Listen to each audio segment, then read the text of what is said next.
one of my first long-term test cars was a Renault Sandero Stepway.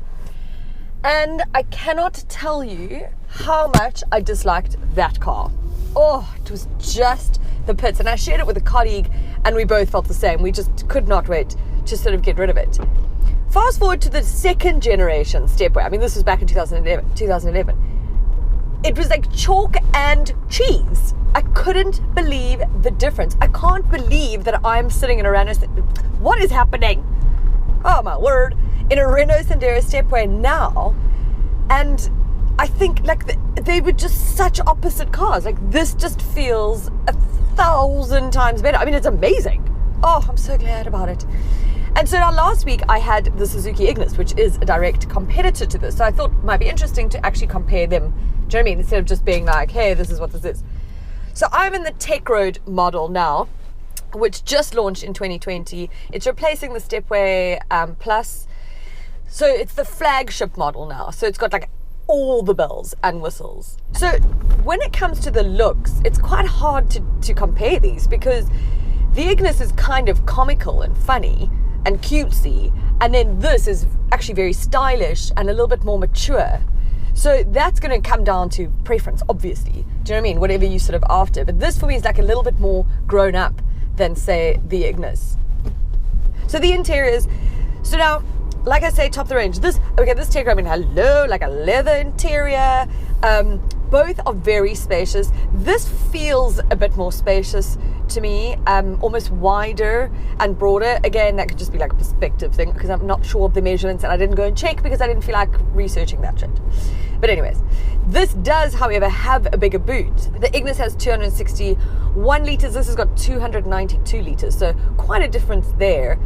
And then in terms of specs, so the Ignis, again, which I drove the top of the range, GLX, like has everything you need. This is obviously top of the range, got everything you need, but it even has integrated navigation, the mirroring thing that you can do with your smartphone, and cruise control. Nogal. What the? I mean, you never get cruise control in a budget car like this, ever. Or on any budget car for that matter. It made me cough. That's how exciting that is. Ah! Nope.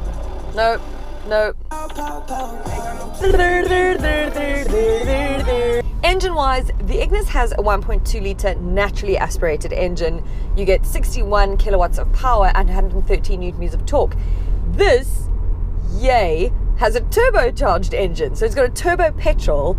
Okay, it's a 0.9 litre, but turbo petrol with 66 kilowatts and 135 newton meters of torque. So again, quite a bit more power. It's interesting because I'm not sure whether I feel which one is maybe more refined feeling or whatever, because I think they're both just super nippy around town, etc.